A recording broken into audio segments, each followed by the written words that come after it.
Jesus says, support each other in your weaknesses, just as I have loved you. February 1st, 2016.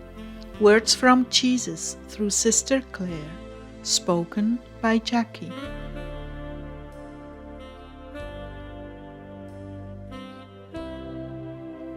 Jesus began. A lot of souls are now holding their breath since the last two messages. I want to restate that your mandate is to prepare them spiritually. Let them go to prepper sites if they want more. But my concern is their readiness for the rapture. Jesus, why do I feel so badly besides the fact that I blew it with my temper today?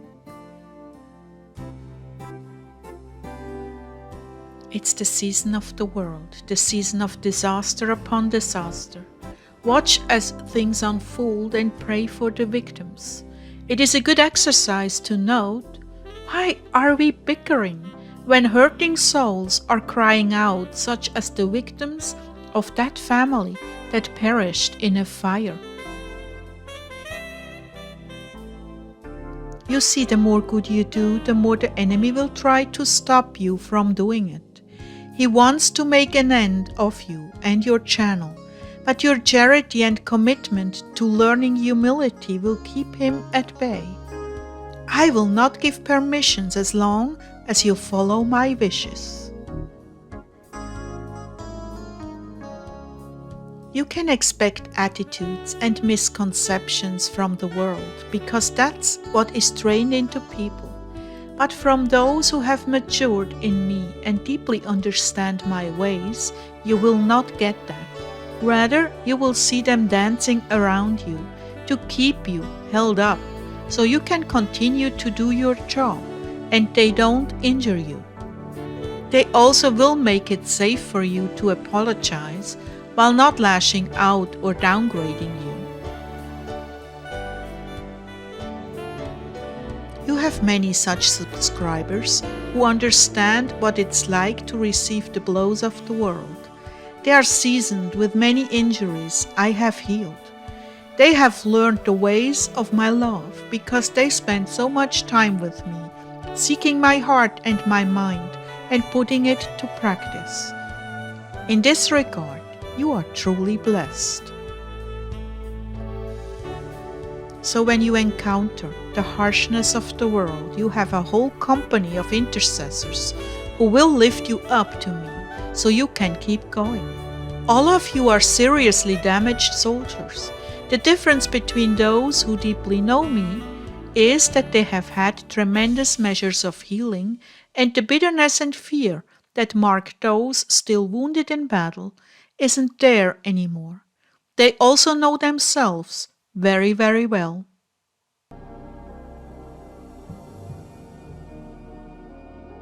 To know oneself is to be humble, extremely humble, and quick to find fault with yourself rather than others.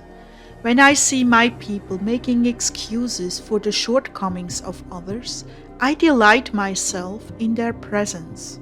It is truly a rare and fragrant offering of oneself in favor of the love for others.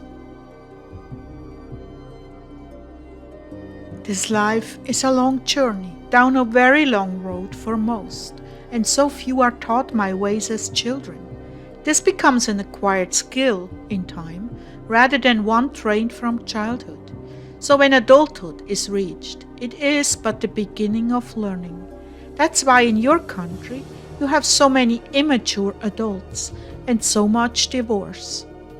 Like yourself, you only began to learn about maturity in your 30s. Before that, you thought and acted like a child. Much of it is the fault of your culture. Simply put, Americans by and large are spoiled from childhood. True maturity comes at quite a cost. In other countries, you find this kind of maturity at the age of 11 or 12. They have already learned many of the really hard lessons of life and have been seasoned in the faith. knowing my character more deeply because they have to rely on me to survive from day to day. Even the victims of violent countries are more mature. You would see this if you traveled the world. But you know that I will complete the good work I have begun in you. I will bring to maturity all those who call upon my name and choose to be holy. Not one from my hand will perish.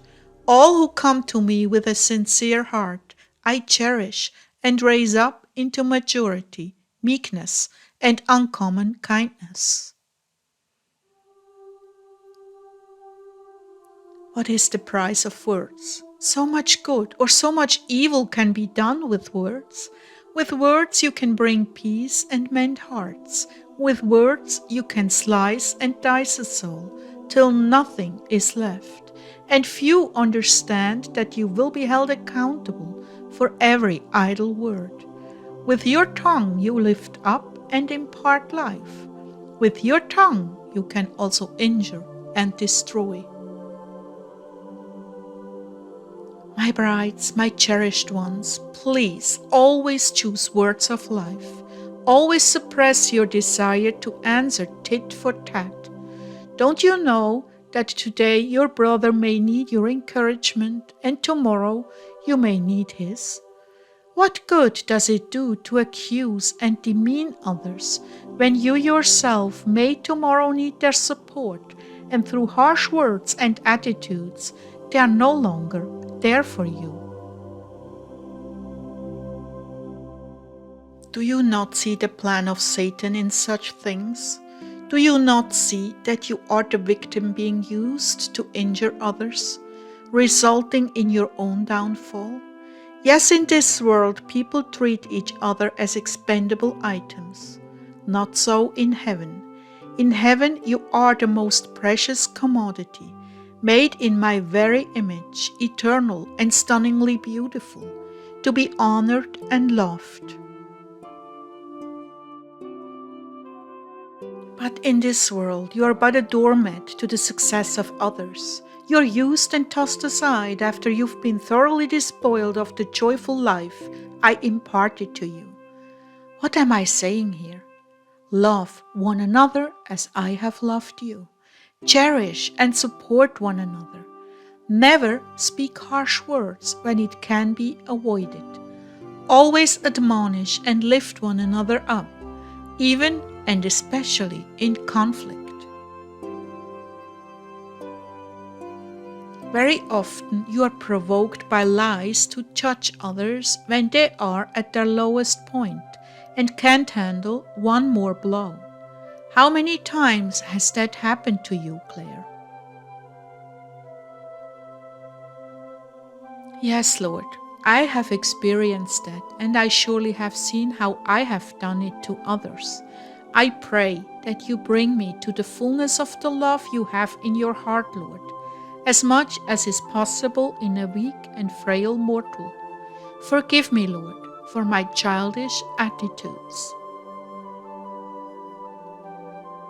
This prayer I will answer. Go now and love one another as I have loved you.